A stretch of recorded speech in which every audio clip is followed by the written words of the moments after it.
विधानसभा चुनाव आने वाली है और उनकी तैयारियों को लेकर मैं आपको बता दूं कि जो विधानसभा चुनाव की तैयारियां हैं उनको लेकर जो कार्यकर्ता हैं, सभी पार्टी के कार्यकर्ता लगे हुए हैं। और ऐसे में हमारे साथ बात करने के लिए मौजूद हैं कुणाल जी, जो कि सरारंजन का अगर विकास की बात किया जाए तो विकास पुरुष कहे जाते हैं यहाँ के विधायक विजय चौधरी। तो कितना कुछ विकास जो है सरारंजन का अभी तक हुआ है?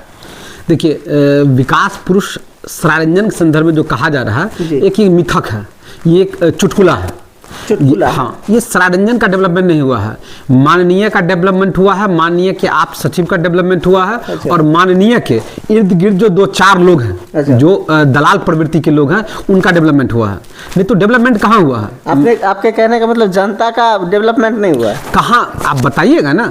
माननीय को मैं चुनौती देता हूँ। कह रहे हैं कि हॉस्पिटल बनवा दिए हैं, कॉलेज आया है, उसमें बड़े सारे चीज हैं जिसका निर्माण किया गया, आप कहते हैं विकास नहीं हुआ। कहने के लिए तो माननीय के जो इर्द गिर्द के लोग हैं वो कहते हैं कि जो सरारंजन के लोग सांस भी ले रहे हैं, ये ऑक्सीजन की सप्लाई माननीय द्वारा किया जा रहा है। अच्छा। तो उसको क्या कहेंगे? अब सबसे बड़ी बात है कि विकास किसको कहते हैं और आपने क्या डेवलपमेंट किया है। अगर आप सरारंजन की बात करते हैं तो सरारंजन प्रखंड में सुभाष चौक है, जहां के असल में ये माननीय विधायक हैं। तो जहां सुभाष चौक है, मैं वही चुनौती देता हूं माननीय को कि आप आइए और लोगों को बुलाइए और आपने पिछले 15 साल में सरारंजन के लिए क्या किया और पिछले 43 साल में विद्यापति नगर के लिए क्या किया, आप लोगों के सामने रखिए और मैं आपका प्रत्युत्तर दूंगा या मैं आपसे पूछूंगा कि आपने क्या डेवलपमेंट किया है। हर घर तक आप साफ पीने के लिए पानी नहीं मुहैया करा सकते हैं, वहां कैसी विकास की बात करते हैं, कैसी आप चर्चा करते हैं? जी। विकास क्या है? वो अखाड़ा घाट पर जो पुल है जो 13 साल से जिस स्थिति में है, अगर आपके पास एनओसी नहीं था तो क्यों आपने जनता के पैसा को बर्बाद किया, क्यों शुरू किया, क्यों उद्घाटन करवाया? और अगर आपके पास एनओसी था तो काम क्यों रोका? और अगर वहां जमीन उपलब्ध नहीं थी तो कहीं और जमीन एक्वायर करके आपने क्यों नहीं करवाया? तो विकास किसको कहते हैं? आज विद्यापति नगर में एक कॉलेज महाविद्यालय नहीं है जी, एक भी नहीं, एक महाविद्यालय नहीं है। आप ये हाथ आरसी को कंगन चार पढ़े लिखे को फारसी क्या? अगर आपने इतना विकास कर ही दिया तो चुनाव आते ही आपके और आपके लोग को मिर्च क्यों लग जाती है? जी। हर गांव में, हर टोला में जो पूर्व से ही उनके पार्टी के लोग हैं उन्हीं को माला पहना के गमछा उड़ा के फिर से जदयू में शामिल कर देते हैं। अच्छा। और सबसे बड़ी बात क्या है कि माननीय विधायक जो हैं वो नीतीश कुमार को बेवकूफ बनाते हैं, माननीय मुख्यमंत्री को, उनके आंख में धूल झोंकने का काम करते हैं। आपके यहाँ 400 रुपया आप देते हैं वृद्धा पेंशन, और जो 70 साल से ज्यादा हैं उनको 500 रुपया देते हैं, 80 साल से ज्यादा 500 रुपया देते हैं, वहां 2000 रुपया मिलता है अन्य राज्य में। आप क्यों नहीं देते हैं? अगर आप नहीं दे पाते हैं तो आपका अधिकार नहीं है, तो क्या विधानसभा में या मंत्रिमंडल में आपने इस बात को रखा? अगर रखा है तो हम लोग भी रिकॉर्डिंग सुनना चाहते हैं कि माननीय सरारंजन के विधायक के द्वारा, सरारंजन के प्रतिनिधि के द्वारा विधानसभा में यह मांग रखा गया और उसकी मांग को नहीं माना गया। तो जनसंपर्क अभियान की आपने बात किया, तो जैसे कि सुर्खियों में आजकल आप भी रह रहे हैं, चूंकि पेपर में आज का भी पेपर देखा गया है कि आप चुनाव भी लड़ने वाले हैं, तो जो जनता है, जनता को क्या कहना चाहेंगे? किस पार्टी से आपको जो चुनाव का टिकट मिलने वाला है? देखिए, हम कुछ नहीं कहना चाहेंगे, बस हम इतना कहना चाहते हैं कि कोई पीए सरारंजन को नहीं चला सकता है। पीए सरारंजन को कोई पीए सरारंजन को नहीं चला सकता है। सरारंजन का बेटा ही सरारंजन को चला सकता है, विद्यापति नगर का बेटा ही विद्यापति नगर को चला सकता है। ये ऐसा नहीं हो सकता है कि कोई पीए या किसी बाहरी आदमी को हम अपना नेतृत्व दे दें, ये ऐसा नहीं हो सकता। तो यहाँ ये मेंटेलिटी के साथ विद्यापति नगर सरारंजन में कार्य हो रहा है। और मैं चुनौती देता हूँ, अगर आपका वीडियो माननीय देखें तो मैं उनको चुनौती देता हूं कि आप पूरे सरारंजन में, सरारंजन छोड़िए, सरारंजन में आपको डर लगता हो, पटना में किसी मंच पर या अपने आवास पर ही आप बोलिए और मुझे आमंत्रित कीजिए। मैं आपसे सवाल करता हूं कि सरारंजन में पिछले 15 साल में आपने क्या किया और क्या कर सकते थे? पिछले 43 साल में विद्यापति नगर में आपने क्या किया और क्या कर सकते थे? आप उत्तर दीजिए। आजादी का इतना साल बीत गया, आप 2 बार जल संसाधन मंत्री रहे, आप शिक्षा मंत्री रहे, आप कृषि मंत्री रहे, आप संसदीय कार्य मंत्री रहे, उत्तम वित्त मंत्री रहे, तमाम चीजें रहे। जो बुरा हुआ उसके लिए आप जवाबदेह नहीं हैं, और जो अच्छा हुआ किसी और ने किया उसके लिए आप जवाबदेह हैं, आप क्रेडिट लेना चाहते हैं। ये कैसे होगा? एनएच, आप कहिए कि एनएच बनाने में गिरिराज सिंह और नित्यानंद राय की कोई भूमिका नहीं है, आप कहिए। मैं चुनौती देता हूं, आप और आपके लोग कह रहे हैं कि एनएच विजय कुमार चौधरी ने बनवाया, मैं स्वीकार करता हूं बनवाया, तो आप कहिए कि नित्यानंद राय ने और गिरिराज सिंह ने नहीं बनवाया। आप कहते हैं कि अस्पताल मैंने बनवाया, माननीय गृह राज्य मंत्री अपने चुनावी मैनिफेस्टो में भी लिखकर छपवाया था कि हमने नरघोगी में मेडिकल कॉलेज बनवाया। आप कहिए कि नित्यानंद राय ने गृह राज्य मंत्री ने नहीं बनवाया। आप कहिए कि उसमें उस समय के जो तत्कालिक स्वास्थ्य मंत्री तेज प्रताप यादव थे उनकी कोई भूमिका नहीं थी।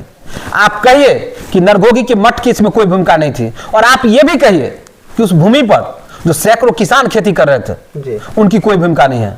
क्या जो किसान खेती कर रहे थे उनके बच्चों को आपने कॉलेज में नौकरी लगवा दिया? क्या आपने जो सारंजन कॉलेज बना उसमें आपने स्थानीय लोगों को कोई रिजर्वेशन दिलवाया? छोड़ दीजिए एमबीबीएस के एडमिशन में, क्या आपने वहां जॉब में कोई रिजर्वेशन दिलवाया?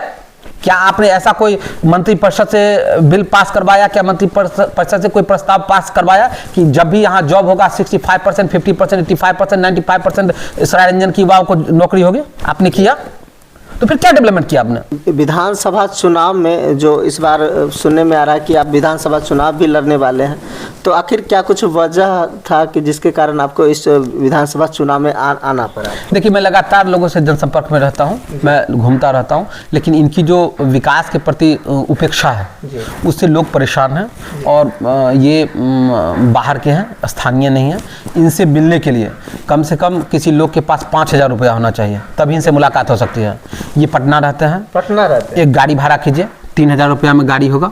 आप कह रहे हैं पटना रहते हैं और देखा जाता है कि 7 दिन में 4 दिन यहाँ घूमते रहते हैं। कब से? जब से चुनाव की बात हो रही है। तो इससे पहले आप बताइए ना, इससे पहले आप बताइए। अच्छा। आप कहिएगा तो मैं नाम गिनवा दूंगा। और सबके यहाँ जी थोड़े जाते हैं, कुछ विशिष्ट लोग हैं, विशिष्ट लोगों के यहाँ जाते हैं। ये सामान्य जनता के पास थोड़े जाते हैं, क्या नहीं आते हैं। कुछ विशिष्ट लोग हैं, जो 2-4 विशिष्ट लोग हैं, सेलेक्टिव लोग हैं, कलेक्टिवली वो आते हैं, वो आकर चले जाते हैं। और चुनाव हुआ अभी 6 महीना साल भर वो नए युवाओं के साथ पीठ पर हाथ रखना, किसी को गमछा पहना देना, किसी को माला पहना देना, करना है। फिर चुनाव जीत जाएंगे, फिर बात खत्म। फिर 4 साल के बाद उनको याद आएगा कि अच्छा वो था। लेकिन जो आपका लोकल होगा, जो आपके स्थानीय क्षेत्र से होगा, वो आपसे भाग के कहाँ जाएगा? आप तो उसके घर पे पहुंच जाएंगे। आज मैं आपसे वोट मांगने के लिए, लोगों से वोट मांगने के लिए जाता हूं और जीतता हूं, तो मैं भाग के कहाँ जाऊंगा? लोग मेरे घर पे आ जाएंगे कि भाई कहाँ है, ये काम है, वो काम है। लेकिन जो यहाँ के हैं ही नहीं, उनको ढूंढने के लिए लोग कहाँ जाएंगे? पटना जाएंगे। क्योंटा में रहते नहीं है, क्योंटा घर है, पटना में रहते हैं। पटना में वो मिलते हैं, 10 बजे से पहले जाइए तो मिल पाएंगे, 10 बजे के बाद वो नहीं मिल पाएंगे। तो उनका पीए जाइएगा मिलने के लिए तो उनका पीए कहेगा कि जो उनसे क्यों मिले, काम हम करते हैं तो आप विधायक से क्यों मिले? अच्छा। उनका पीए कहते हैं कि जब काम था, काम हम करते हैं तो विधायक से क्यों आप मिले? अच्छा। आप हमसे क्यों नहीं मिले? आप हमसे नहीं मिले इसलिए आपका काम नहीं हुआ। तो इसमें क्या आप कह सकते हैं? अच्छा, क्या कुछ आपका जो मुख्य उद्देश्य होगा, किन मैनिफेस्टो के साथ जो है इस बार चुनाव की रणनीतियां तैयार कर रहे हैं? बस सीधा है, लोकल फॉर वोकल। आप लोकल को वोट कीजिए। इस बार सरारंजन का बेटा विधायक बने। बिल्कुल, सरारंजन का बेटा है। किसी को भी मैं आपको पसंद नहीं हूं, आप किसी और को, लेकिन सरारंजन का जो लोकल उम्मीदवार हो आप उसको वोट कीजिए। भ्रष्टाचार के प्रति 0 टॉलरेंस रखिए और कम से कम शुद्ध पानी तो ले लीजिए। इतना कर लीजिए कि शुद्ध पानी ले लीजिए। और नहीं तो ऐसे नेतृत्व को चुनिए कि विधानसभा में कम से कम हंगामा कर पाए, विधानसभा में कम से कम लोगों को बता पाए कि सरारंजन के लोगों तक शुद्ध पानी नहीं पहुंच पा रहा है। अच्छा कुणाल जी, क्या कुछ रणनीतियां जो है चुनाव को लेकर बनाई जा रही है, उसको लेकर क्या कहें? देखिए, रणनीति सीधा साफ है कि जो लोगों के बीच में मुझे जाना है, मुझे मीडिएटर, ब्रोकर से हमें नहीं मिलना है। अच्छा। जो जिसको एक टेंडर दे दिया जाता है या 2 टेंडर देके उसको मिला लिया जाता है, या उसे जॉब के लिए पैसा तहसील करवाया जाता है कि भाई लोगों को पकड़ के लाओ, जिसको मैं जॉब दूंगा उसे पैसा तहसील करो, या जमीन खरीदने के लिए बुलाया जाता है। ऐसे लोगों से हम संपर्क नहीं करते हैं। जो वोटर है, जो असल में वोटर है, हम उससे संपर्क कर रहे हैं, हम उससे संपर्क करेंगे। और जो मीडिएटर है, जो वोट के ठेकेदार हैं, हम ना हमारा उनसे कोई संबंध है, ना ही कोई सबका, ना हम उनसे मिलना चाहते हैं। हम डायरेक्ट वोटर को अप्रोच करना चाहते हैं। और जो मीडिएटर हैं, जो वोटर के ठेकेदार हैं, वो अच्छा है कि वो माननीय मंत्री जी के साथ ही रहें, वही ज़्यादा अच्छा। बाकी जो हमारे इस वीडियो को देख रहे हैं, जो जनता देख रही है, उनको क्या कुछ कहना चाहेंगे? बस यही कहना चाहेंगे कि सही और गलत की पहचान कीजिए, और जो लोकल है आप उनको तवज्जो दीजिए। और आप देखिए आपके इर्द गिर्द अगर कोई काम हुआ है, वाकई विकास हुआ है, तो निश्चित तौर पे आप उनको वोट कीजिए। अगर विकास नहीं हुआ है तो सवाल पूछिए कि आपने क्या विकास किया है। ये सबसे महत्वपूर्ण है। तो ये थे कुणाल जी, जिन्होंने सरायरंजन विधानसभा है, विधानसभा में आज तक लगातार 15 साल से जो है मंत्री रहे हैं और यहाँ के विधायक भी हैं। लेकिन कितना कुछ विकास का कार्य किया गया है इन्होंने बताया। और इस बार जो है सरायरंजन विधानसभा चुनाव में सरायरंजन का बेटा ही विधायक बनेगा। बाकी हमारा प्रयास आपको कैसा लगा कमेंट बॉक्स में ज़रूर रखिएगा। बने रहें आप हमारे साथ। धन्यवाद। जय हिंद।